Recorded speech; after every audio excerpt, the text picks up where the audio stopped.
네, 안녕하세요. 서초 소망교회 주일 예배를 위해서 드리기 위해서 오신 여러분 한 분 한 분을 주님의 이름으로 환영합니다. 그냥 오신 것이 아니고 그 발걸음 하나 한 분 주님께서 모든 의미를 담으시고 오늘 아침에 이곳에 모이게 하신 줄 믿습니다. 주님만이 주시는 특별한 은총이 주님의 말씀을 통해서 잘 증언되기를 기도합니다. 자, 우리 사도행전 권능자 시리즈 계속되고 있습니다. 그 세 번째 시간이 되겠습니다. 시즌 3 중에 우리 세 번째 이야기, 사도행전 14장에 이르렀습니다. 박수갈채와 돌팔매 사이에서. 자, 무슨 이야기일까요? 자, 지난주에 말씀 기억나십니까? 비시디 안디옥에서 어려움을 겪고 결국은 쫓겨났죠. 좋은 호응도 얻었지만 사실은 추방된 것과도 같습니다. 하지만 추방됐을 때 바로 바울 일행은 기쁨과 성경 가운데 곳을 떠났다고 했습니다. 자, 그리고 가장 중요한 것 발에 먼지를 떨었다고 했죠. 자, 지도 보시면요, 지도 가운데서 지난주에 지났던 비시디 안디옥에서 이제 어디로 가냐면 이고니온이라는 곳으로 떠났다라고 합니다. 그래서 오늘 그 이야기를 보려고 하는데요. 조금 더 미리 말씀드리면 이고니온에서 루스드라로 떠나는 이야기까지가 오늘 이야기 본문 안에 있습니다. 어떤 이야기인지 말씀을 먼저 함께 보도록 할까요? 1절부터 함께 있습니다.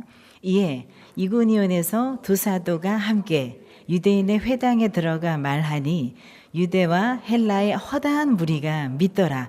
그러나 순종하지 아니하는 유대인들이 이방인들의 마음을 선동하여 형제들에게 악감을 품게 하거늘 두 사도가 오래 있어 주를 힘입어 담대히 말하니 주께서 그들의 손으로 표적과 기사를 행하게 하여 주사 자기 은혜의 말씀을 증언하시니 그 시내에 무리가 나뉘어 유대인을 따르는 자도 있고 두 사도를 따르는 자도 있는지라. 자, 보십시오. 이고니온으로 갔습니다. 기쁨과 성령에 차서 이동을 했는데 그곳에도 바울 일행을 기다리는 모습은 역시 비슷한 것이 반복이 됩니다. 반가운 것은 유대인 회당에 처음 들어가서 말씀을 전했는데 허다한 무리가 믿더라. 아주 좋은 반응이죠. 우리 인생은 이렇게 처음에 열리는 듯 해서 마음 훈훈해지기도 합니다. 그러나 그런 분들만 있는 것이 아니고요. 순종하지 아니하는 유대인들이 있었다고 합니다. 늘 그렇습니다. 우리가 어떤 그룹에 가면은요. 그 그룹 전체가 나쁜 사람도 그 그룹 전체가 불친절한 사람인 것은 아닙니다. 그렇다고 100%가 모두 다 천사냐?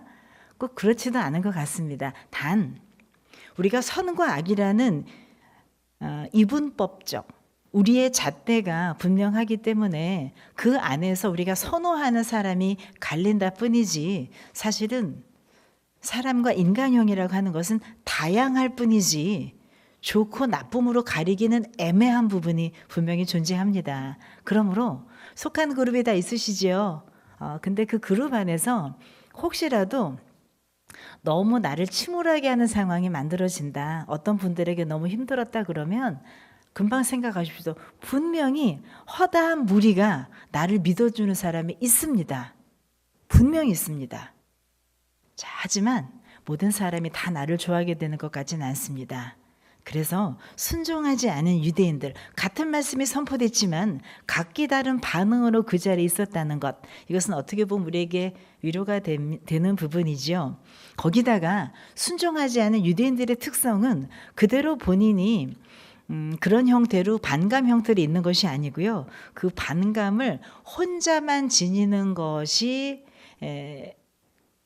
그대로 두지 않고 그것을 전파하는 전염의 기능을 갖고 있습니다. 그래서 이방인들의 마음을 선동하고 아울러 그들에게 악감을 품게 하는 이런 성격으로 번져나게 되어 있습니다.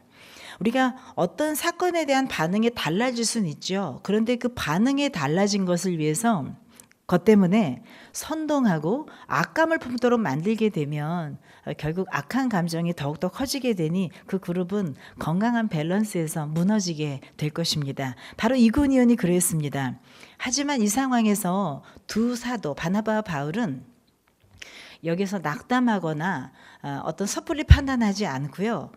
복음의 증인답게 그 행보를 이어갑니다. 3절에 보면 두 사도가 오래 있어. 그냥 도망간 것이 아니고요. 나를 싫어한 사람 있네. 그곳을 떠난 것이 아니고요. 오래 있었다는 말. 짧지만 아주 인상적인 얘기입니다. 사명이 있는 분은 하나님께서 견딜 힘을 주십니다. 내 속성이 아니라, 내 기질이 아니라, 내 인품이 아니라 하나님만이 주신 힘으로 견딜 힘을 주시는 것이죠. 오래 있습니다. 거기다가 이 어려운 순간을 이겨내는 방법, 주를 힘입어 담대히 말하니. 여전히 말씀을 선포합니다. 복음을 전합니다. 하지만 근거가 무엇입니까? 내가 이기고야 말겠다? 승부욕? 내가 해내야지? 성취감 아닙니다. 주를 힘입어. 주는 어떤 분이십니까? 나를 부르신 분입니다. 그리고 지금도 내 곁에 계신 분입니다. 그리고 앞으로도 나를 이끌어 주실 분입니다. 그러니 그분을 힘입어 나는 담대히 말할 수 있습니다. 내 앞에서 조롱하는 사람들, 순종하지 아니하고 선동하고 악감을 퍼뜨리는 사람이 앞에 있어도 두 사도는 오래 그것을 견디면서 담대히 말씀을 전하는 본인의 기준을 놓지 않습니다. 그랬더니 기적이 일어났어요. 표적과 기사를 행하게 해주셔서 은혜의 말씀이 증언되었습니다. 그러나 여전히 그 신의 무리는 유대인을 따르는 자, 선동하는 유대인을 따르는 자도 있었고요. 두 사도를 따르는 자, 여전히 옹호하는 파와 반대파가 같이 존재했다는 것입니다. 우리는 그런 사회를 살고 있습니다. 자, 바로 그 사회에서 거기에 더 나아가서, 자, 그런데 힘이 균형 있게 이루어진 것이 아니고요. 반대파가 더 세진 것 같습니다. 그래서 5절에 보면 이렇게 되어 있어요. 제가 눈으로 보겠습니다. 이방인과 유대인과 그 관리들이 두 사도를 모욕하며 돌로 치려고 달려드니. 자, 그래서 죽음의 위협을 느낀 두 사도는 그들이 알고 그 자리를 피하지요. 자, 아까 이고니온으로 왔습니다. 비시드 안디옥을 떠나서 이고니온에 막 왔는데 두 파로 갈려서 반응은 아니고 이제 돌맞게 생겼어요. 그래서 알아서 몸을 피신합니다. 왜냐하면 가야 할 길이 많기 때문입니다. 그래서 루가오니아에서 두 성인 루스드라와 더베라고 하는 다른 성으로 행선지를 옮기게 되지요. 자, 이제 루스드라 이야기입니다. 8절. 루스드라라는 곳에 이르렀는데요. 거기서 만난 한 사람이 장애를 입으신 분이었습니다. 그런데 태어나면서부터 걸어보지 못하신 정말 안타까운 인생에 환우가 계셨던 것입니다. 근데 바울이 말하는 것을 들었다는 것을 보니 이분이 복음에 대한 마음을 하나님이 주셨던 것 같습니다. 그리고 열심히 말씀을 경청하는 것을 바울이 알아봐요. 저분 안엔 하나님이 일하시겠구나. 바울이 주목하여 구원받을 만한 믿음이 그에게 있는 것을 보고 선포합니다. 큰 소리로 내 발로 바로 일어서라. 정말 무지막지한 이야기지요. 나면서부터 걸어본 적이 없는, 발바닥이 땅을 닿는다는 느낌이 뭔지도 모를 그분에게 내 발로, 부축 없이 내 발로 일어나라 했으니 얼마나 놀랐을까요? 하지만 성경은 이것을 아주 경쾌하고 신속하게 처리합니다. 바로 일어서라 하니 그 사람이 일어나 걷는지라. 이렇게 해서 그 사람이 일어났습니다. 자, 바로 이런 일이 일어났습니다. 자, 그 다음에 이제 어떤 일이 일어날까요? 루스드라에 와서 이런 기적이 일어나게 되는 것이죠. 오늘 본문을 통해서 하고 싶은 첫 번째 이야기입니다. 이후에 이어지는 각광이 있습니다. 높임 받을 때 물러서라. 나면서부터 절대 걸을 수 없었던 이분이 치유된 사건을 바라본 많은 사람들이 경이로워하죠. 그러면서 11절에 반응이 이어집니다. 무리가 바울이 한 일을 보고 루가오니아 방언으로 소리질러 이르되, 탄성이 나왔겠지요. 신들이 사람의 형상으로 우리 가운데 내려오셨다. 저건 사람의 일이 아니야. 그런데 이 탄성이 구체적인 언급으로 이어집니다. 바나바는 제우스라 하고 바울은 그 중에 말하는 자이므로 헤르메스라 하더라.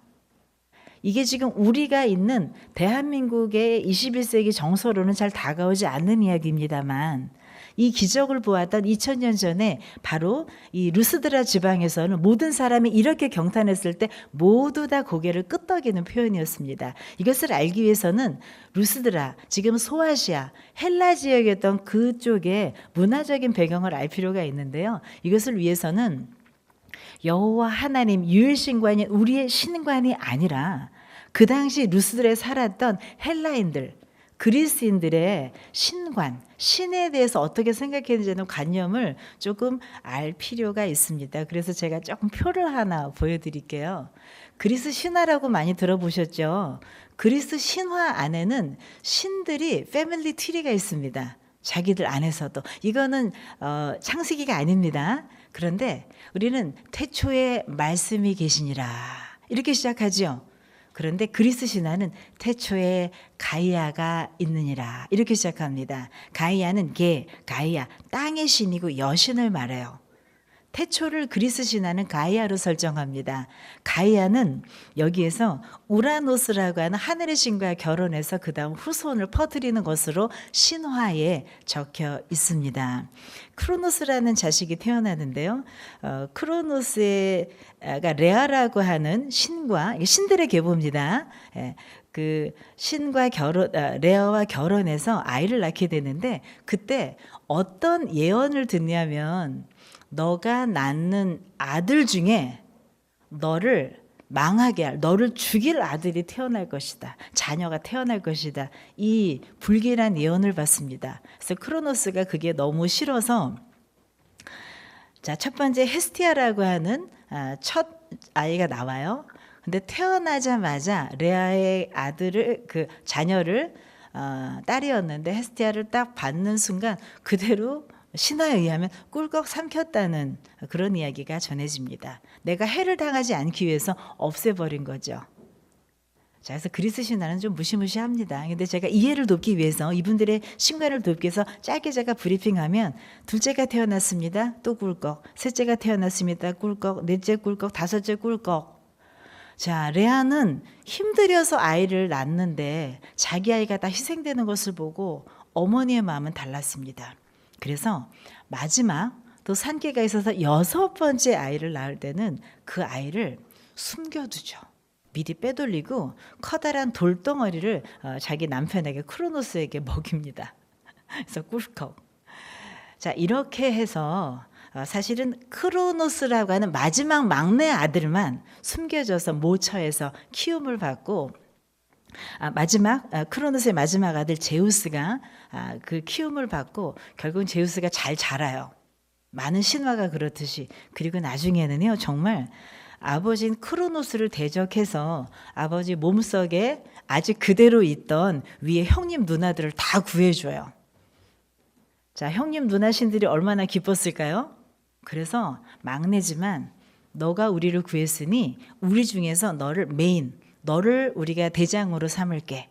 그래서 제우스는 올림푸스 신 중에 최고의 메인신, 주신이 됩니다.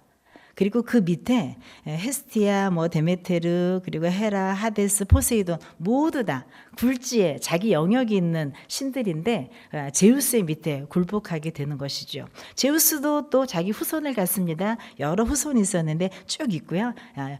제가 설명을 간단하게 할게요. 그래서 자, 이렇게 주신이 된 제우스. 근데 제우스의 후손도 또 태어나요. 근데 이 중에 쭉 보시면 각기 기능을 가진 미의 여신, 전쟁의 여신 쭉 있는데요. 주황색 박스 보이시나요? 헤르메스는 무슨 신이냐면 상업, 그리고 그 전령, 메신저 역할을 하는, 그리고 심지어 상업을 하기 때문에 이제 거짓말, 도둑 이렇게까지 얘기되는 신입니다. 자, 이걸 제가 설명드린 이유는 제우스와 헤르메스라고 하는 위계를 보시기 바랍니다. 루가오니아 지금 방언으로 소리 질렀다고 하는데 루스라 사람들이 그 기적을 말도 안 되는 기적을 봤을 때 이건 신이 아니면 할 수 없어. 이분들의 세계에서는 최고로 높은 신이 누구예요? 제우스인 거예요. 제우스. 근데 두 사람이 지금 파트너로 있어요. 바나바는 제우스라고 불렀고요. 바울은 헤르메스라고 그랬습니다. 좀 여러 가지를 좀 의미하는 표현이에요. 즉 바나바 바울이 섰을 때 주로 말을 많이 했던 것은 바울이라는 의미고, 그리고 바나바가 좀 더 주도권이 있어 보였다는 의미를 이 안에 품고 있습니다. 그 얘기는 뭐냐면 사실 처음에 안디옥 교회를 개척하고 처음에 그 주창했던 파이오니어는 바나바였죠. 그랬다가 조금 더 일군 다음에 사울을 다소에서 데려온 것으로 되지 않습니까? 그러니 여태까지의 사도행전의 모습은 사실 이렇게 해서 진행된 모습 가운데 바나바가 좀 더 리더고 그것을 메신저로 돕는 바울 같은 역할이 아니었을까를 신학적으로 그려보는 굉장히 중요한 단서가 됩니다. 그리고 아울러서 이분들의 최고의 수준의 표현으로는 정말 굉장한 사람들이 나타났다고 환대를 했다는 것이죠. 네, 잠깐만 여기를 먼저 할게요. 네, 네, 그랬는데요. 자, 이걸 보고 너무 놀라서 바나바는 제우스다, 바울은 헤르메스다 설명하고 이제 신이잖아요. 그랬더니 이 제사장, 시외 제우스 신당의 제사장은 신당 중에서도 굉장히 높은 급에 속하는 분입니다. 이분이 와서 소와 화환들을 가지고, 이것이 그 당시 그릭 신들을 경배하는 방식이었어요. 소품들이었어요. 그걸 가져와서 이 바울과 바나바 앞에 제사를 드리려 했다는 이야기입니다. 신으로 모시려고 했다는 것이지요. 와, 그 기분 엄청 좋지 않았겠어요? 와, 내가 여기서 신으로 취급을 받다니. 자, 그런데 14절이 중요합니다. 두 사도는요, 바울과 바나바가 옷을 찢고 무리 가운데 뛰어들어서 소리를 지릅니다. 옷을 찢는다는 건 큰 회개와 거부, 슬픔을 이야기하는 겁니다. 아니라고 거부한다는 것이죠. 나는 그 사람이 아니라고 거부를 하고 있는 것입니다. 그리고 그 이야기가 바로 여기 이어지죠. 한 얘기가 뭐냐면, 이르되 여러분이 어찌하여 이러한 일을 하느냐, 우리도 여러분과 같은 성정을 가진 사람이라 여러분에게 복음을 전하는 것은 이런 헛된 일을 버리고 천지와 바다와 그 가운데 만물을 지으시고 살아계신 하나님께로 돌아오게 함이라. 내가 왜 여기 왔냐면 여러분들 지금 이렇게 헛되게 예배하고 말도 아닌 것만 보면 신이다라고 떠받드는 이런 헛된 일상을 더 이상 되풀이하지 말도록 하기 위해서 하나님이 나를 부르신 것이다. 그래서 사실은 본인에게 돌아오는 영광의 자리를 그냥 버리기만 한 것이 아니고요. 마치 반사판처럼 내게 온 영광을 하나님께 돌려드립니다. 그리고 하나님이 어떤 분이시냐면, 원래 이전에는 각 민족들이 어떤 신을 섬기던 그냥 두었다.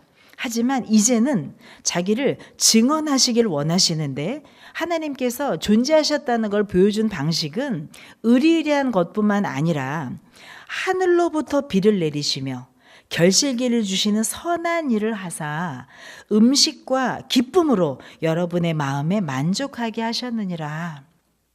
저는 하나님 만난 적 없는데요, 하나님이 나 사랑하지 않는데요가 아니라, 당신들이 하늘의 비를 보셨습니까? 그 비의 소산으로 열매를 수확하셨습니까?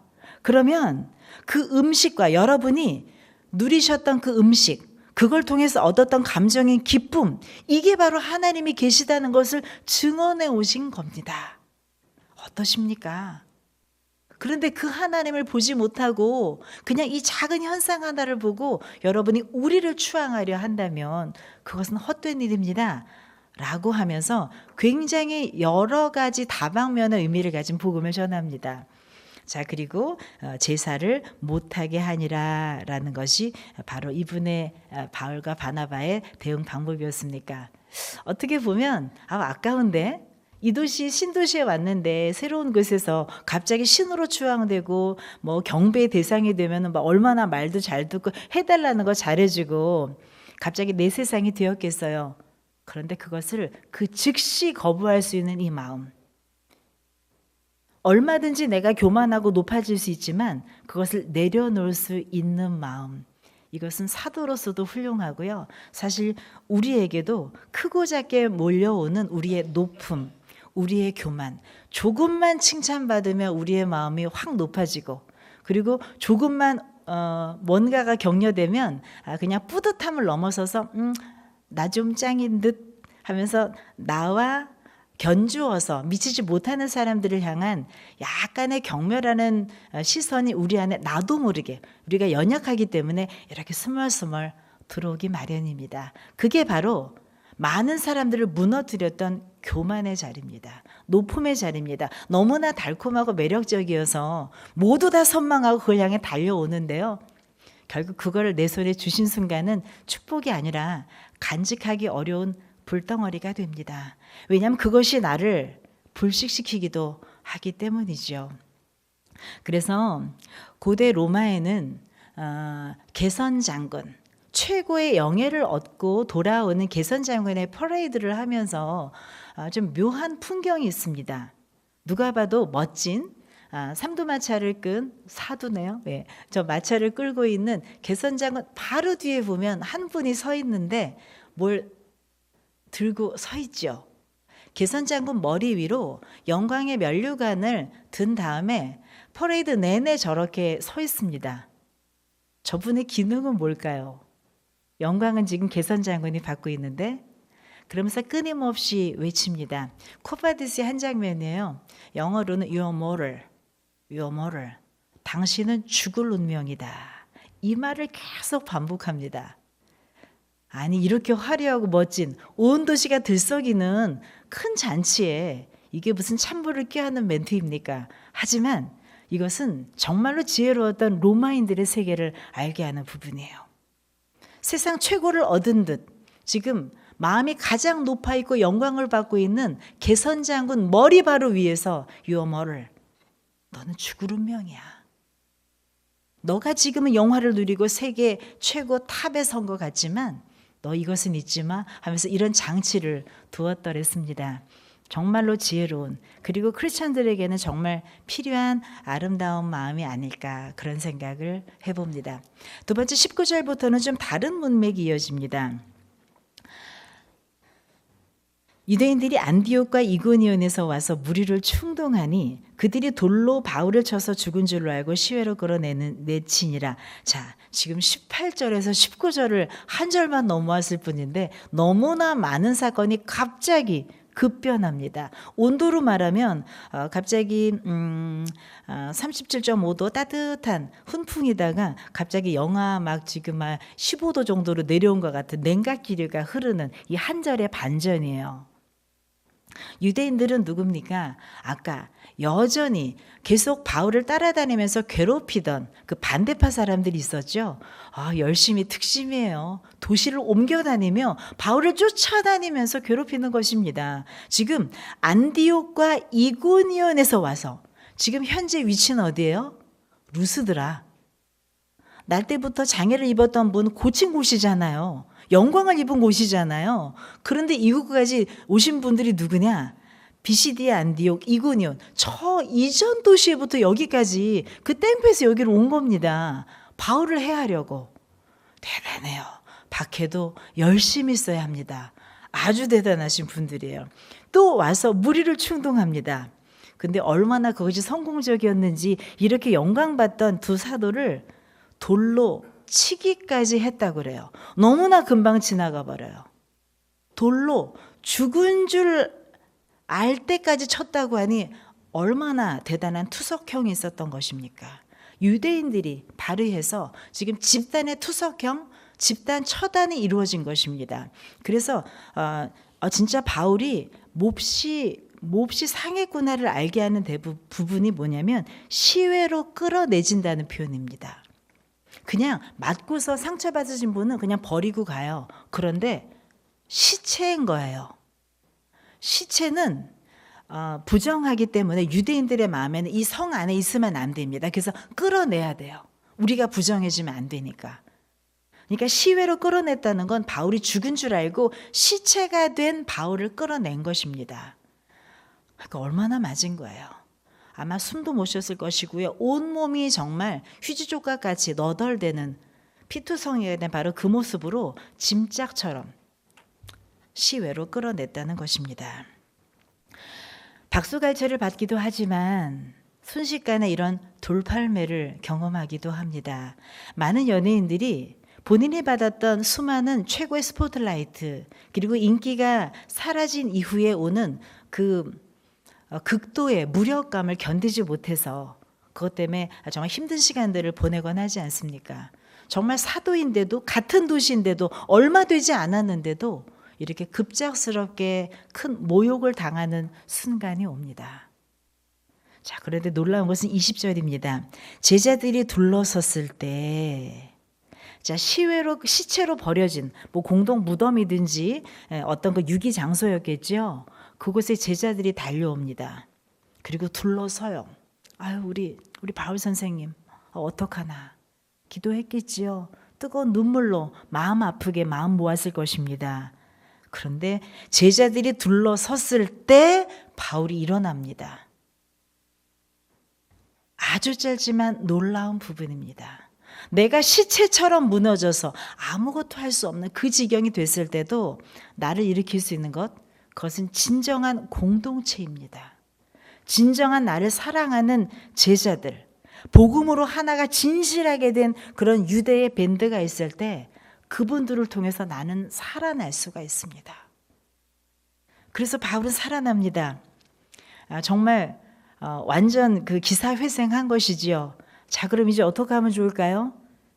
드디어 살았고 드디어 이제 기운 차렸으니 그 다음 곳으로 빨리 가야겠지요. 모욕을 당하고 더 이상 선동하는 사람들이 가득한 이곳에 있으면 안 되겠지요. 그런데 일어나 다음에 본문은 이렇게 이어집니다. 그 성에 들어갔다가 그 성을 다시 들어가네요. 모욕과 투석을 당했던 바로 그곳에 다시 들어갑니다. 그 아직 회복되지 않은 몸을 이끌고. 이게 바로 사명입니다. 내가 온전하지 않지만 그 사명을 이루기 위해서 내 과거의 모든 걸 내려놓고 다시 말씀 붙들고 가는 곳, 그게 바로 사명입니다. 이튿날 바나바와 함께 그 다음 선교지로 떠나게 되지요. 크리스찬이 강력한 가장 큰 힘을 갖는 이유는 바로 이런 회생의 힘을 가진 사람이기 때문입니다. 그 믿음의 근거는 우리의 근력이 아닙니다. 우리의 여태까지 해왔던 어떤 깡다구가 아닙니다. 우리에게 있는 부활의 믿음.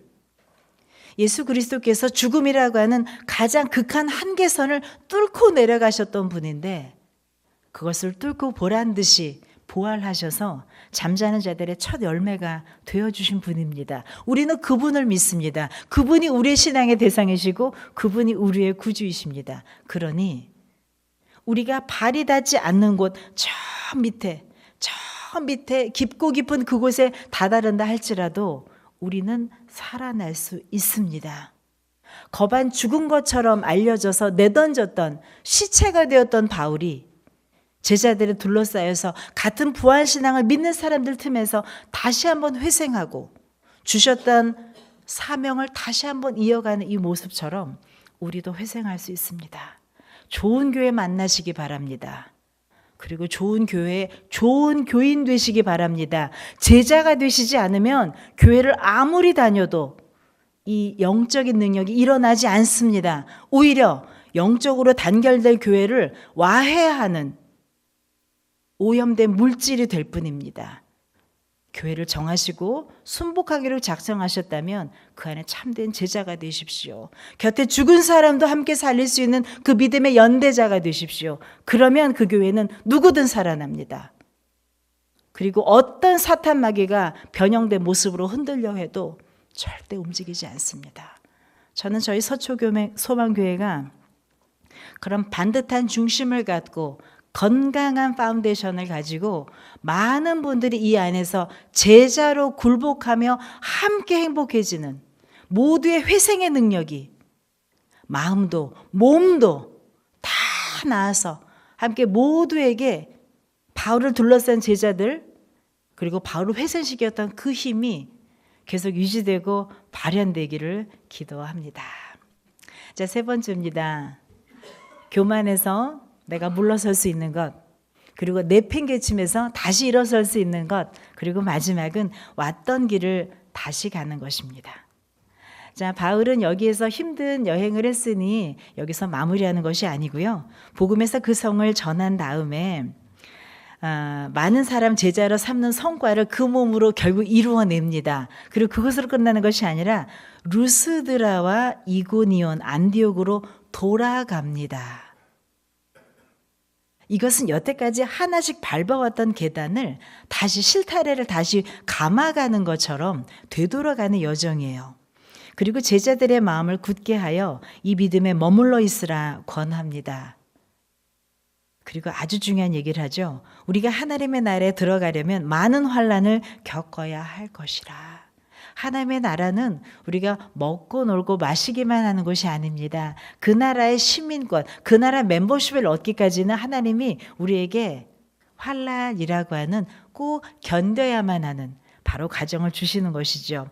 바울은 그것을 몸소 알았기에 죽을 위험을 견디면서도 이것을 해냈다는 것을 오히려 자랑스럽게 지나왔던 선교지를 도시를 다시 돌면서 거꾸로 우회하고 있습니다.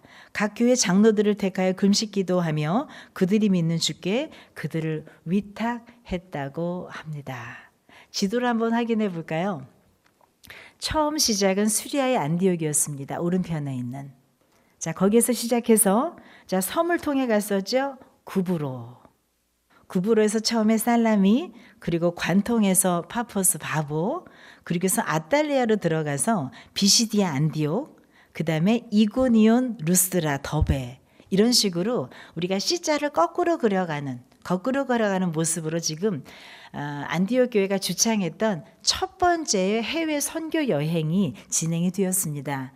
그런데 바울은 이 마무리를 그대로 지금 루스드라까지 왔으면 더베까지 왔으면 여기서 그냥 안디옥에 오면 편하잖아요. 그런데 다시 거꾸로 위로 돌아서 이고니온, 비시디아, 안디옥 거꾸로 돌아서 아탈리아를 한 다음에 이제 구브로 섬을 안 거치고 지중해 횡단해서 안디옥으로 돌아온다는 이야기입니다. 이 지도 안에는 짧지만 우리가 13, 14장 2주간에 걸쳐 보았던 바울의 아름다운 여정, 하지만 굴곡 많았던 이야기들이 이 안에 담겨 있습니다. 어려움에도 불구하고 도피하거나 다른 데서 점프하는 것이 아니라 왔던 길을 그대로 돌아서 내가 복음 전도했던 것이 제대로 펼쳐져 있는지를 두루 살피며 돌아오는 이 마음. 다시 고통을 당할 수 있는데 그 봉변을 당할 수 있음에도 불구하고 굳건히 바로 돌아오는 이 마음, 그것이 바로 아름다운 바울의 이야기였습니다. 비시디아 가운데로 밤빌리아, 버가, 아탈리, 안디옥 이르러고요. 그 다음에 마지막 기착하는 곳이 26절 안디옥에 돌아옵니다. 안디옥 이곳은 두 사도가 이룬 그 일을 위하여 전에 하나님의 은혜에 부탁하던 곳이라 선교 본부로 돌아왔네요. 자, 그리고 그들이 이르러 교회를 모아 하나님이 함께 행하신 모든 일과 이방인들에게 믿음의 문을 여신 것을 보고하고 선교를 1차 끝냈으니 보고회를 갔습니다. 그리고 제자들과 함께 오래 있으니라. 오랜 사역을 마친 두 사도들은 휴식기를 갔습니다. 그리고 사실 나중에 또 나오지만 전도 여행은 이것으로 1차로 끝나는 것이 아니라 이렇게 C자로 돌아왔던 작은 여행을 모델링해서 그 다음 선교 계획을 짜게 되고 처음 이 시도를 통해서 발견된 여러 가지 제도적인 문제들을 보완하는 이야기가 15장에 보다 제도적인 이야기가 있고 그 다음에 다져서 2차, 3차가 이어지게 되는 문맥입니다. 이게 바로 바울 사도가 진행했던 첫 번째 여행의 모든 여행지의 부분이 되겠고요. 쉽지 않았던 동선을 여러분들이 봅니다.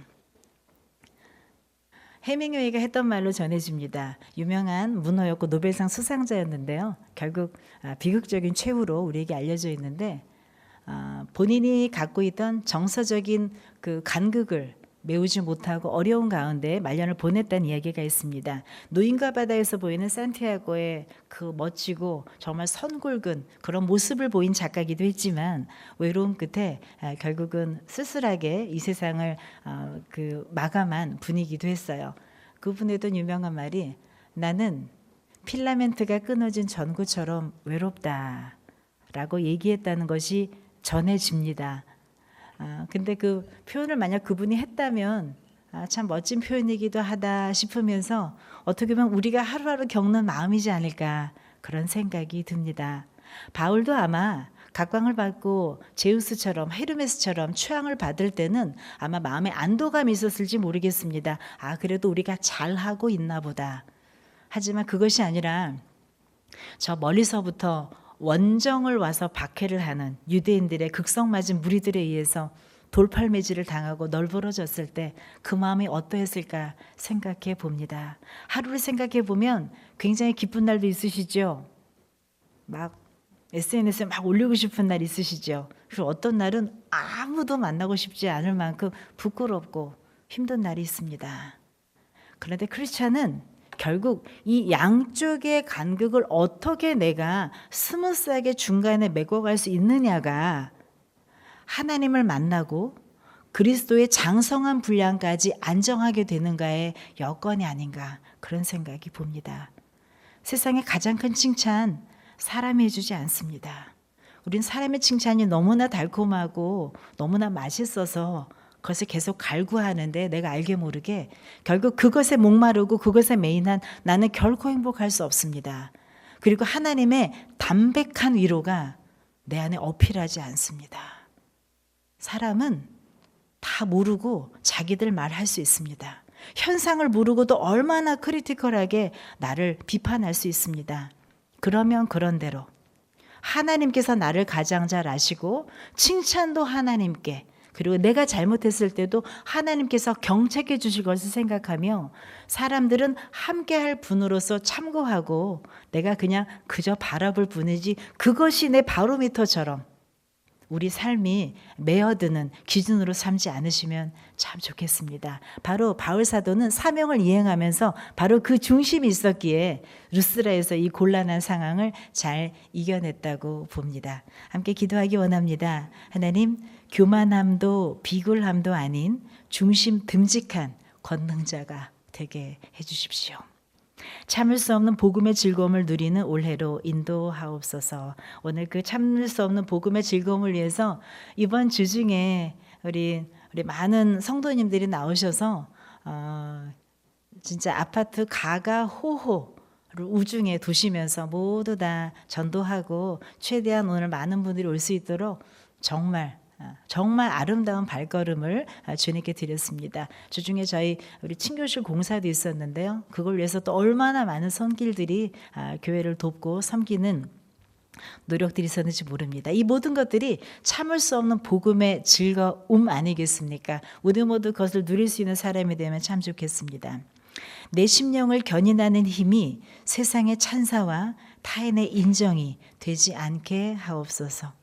어떤 좌절과 모욕도 부활의 신앙으로 이겨내게 하옵소서. 과거를 주님께 드리고 실패를 두려워하지 않는 삶으로 인도하옵소서. 연약한 환우를 위해 기도드리겠습니다. 함께 기도하겠습니다. 하나님 아버지 시간 기도드립니다.